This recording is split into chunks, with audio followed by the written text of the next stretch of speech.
Hello friends, today we will do chapter 7 Sunita Williams from Essential English part 5.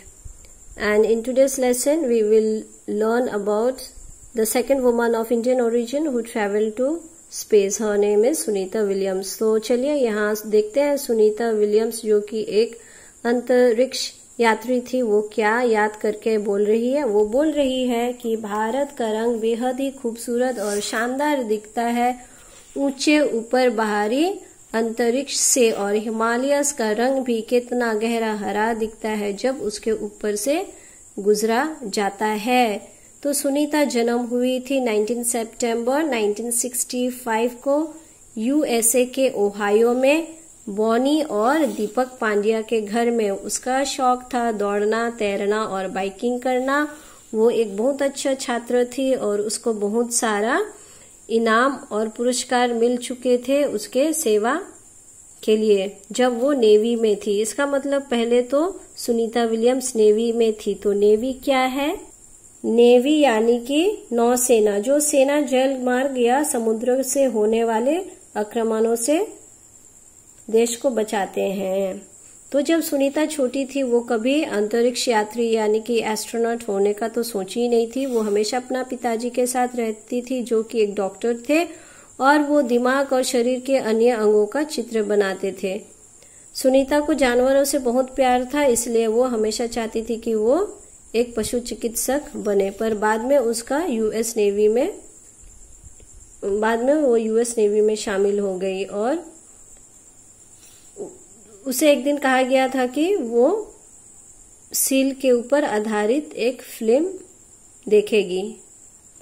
तब सुनीता को लगा था कि इस जो जानवर का पिक्चर हमें दिखाई दे रहा है, उसे लगा था कि इस सील के ऊपर आधारित फिल्म दिखने को मिलेगा। पर ये सील के ऊपर वो लोग फिल्म नहीं देखे थे, पर वो नेवी के सील यानी कि नौसेना के सील के ऊपर फिल्म देखे थे। अब ये नौसेना या नेवी के सील क्या है? नेवी सील कमांडो अमेरिका के तीनों मुख्य सेना के ट्रेनिंग से होकर गुजरते हैं, जैसे कि सी, एयर एंड लैंड, मतलब समुद्र, आकाश और धरती, तीनों यूनिट में वो लोग ट्रेनिंग करते हैं।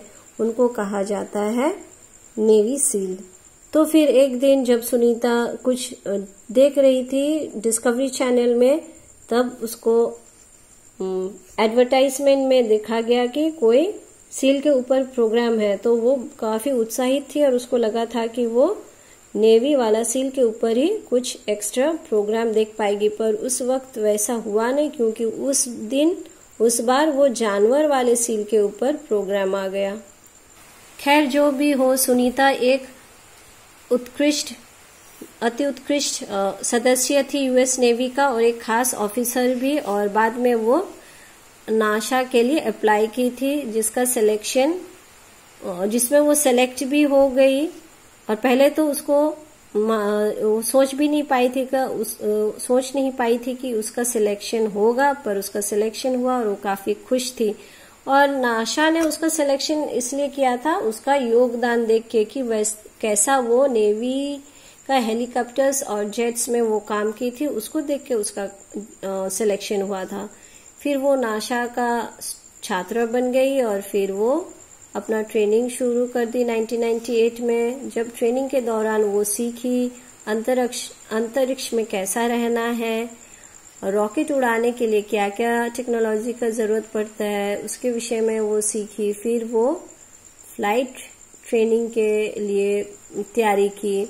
फिर वो पानी के नीचे रहना भी सीखी, क्योंकि मैंने कहा कि नेवी सील में तीनों बेस में ट्रेनिंग होता है, पानी में, आसमान में और धरती में, है ना।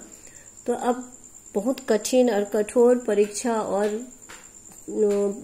ट्रेनिंग के बाद सुनीता शुरू कर दी रशियन स्पेस एजेंसी के साथ काम करने। फिर वो कैनेडियंस लोगों के साथ भी काम की। फिर वो शक्तिशाली रॉकेट टेक्नोलॉजी के क्षेत्र में जो थे उनके साथ भी वो काम की, और अपना अभ्यास का हिस्सा के तौर पे पानी के नीचे भी 9 दिन वो रही। और सुनीता इंटरनेशनल स्पेस स्टेशन के समीप रहकर काम भी की। तो ये है पिक्चर इंटरनेशनल स्पेस स्टेशन के इसमें रहकर भी सुनीता ने काम किया था। इतना कुछ होने के बाद सुनीता को लॉन्च किया गया था शटल डिस्कवरी में 9 दिसंबर 2016 में इंटरनेशनल स्पेस स्टेशन के कर्मी दलों के साथ। वो कर्मी दल STS-116 के थे।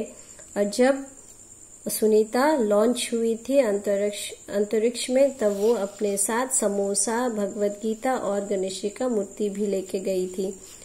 सुनीता का अंतरिक्ष यात्री बनना इतना आसान नहीं था, पर वो विश्वास करती है कि लगन और मेहनत हो तो सब कुछ हो सकता है। उसे एक ऑफिसर ने कहा था कि उसके लिए एस्ट्रोनॉट यानी कि अंतरिक्ष यात्री बनना मुमकिन नहीं है, पर उसका वो कहना को वो गलत साबित कर दी अंतरिक्ष यात्री बन के, क्योंकि वो विश्वास करती थी कि अगर मेहनत करोगे तो सब कुछ होने वाला है। इसलिए वो छात्रों से भी कहती है कि जो भी वो काम करे उसको वो लगन और प्यार से करे। अगर वो प्यार से करेंगे तो वो काम जरूर होगा। तो कल्पना चावला के बाद सुनीता विलियम्स हम लोग का दक्षिण पूर्व पृष्ठभूमि की दूसरी औरत है जो अंतरिक्ष में उड़ान भरी।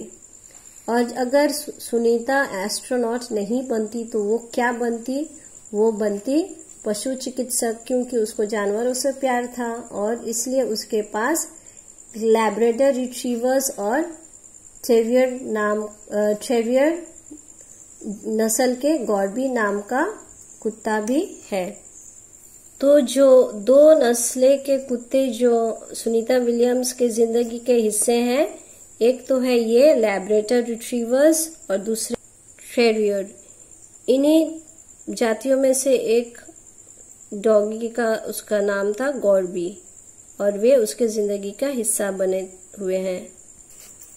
तो अगर वो पशु चिकित्सा भी नहीं बनती तो क्या बनती वो? तब वो अवश्य जूनियर स्कूल का साइंस टीचर बनती, क्योंकि उसे लगता है कि बच्चे बहुत अच्छे हैं और नासा के लिए वो जो भी सीखी थी या जो भी ट्रेनिंग ली थी अंतरिक्ष यानों का या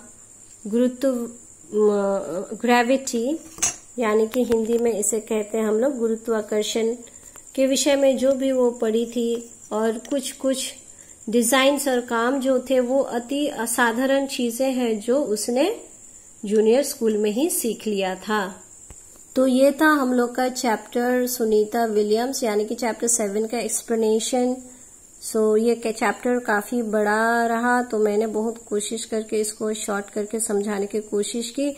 हमारे नेक्स्ट वीडियो में क्वेश्चन आंसर्स और बाकी के exercises. Thank you very much.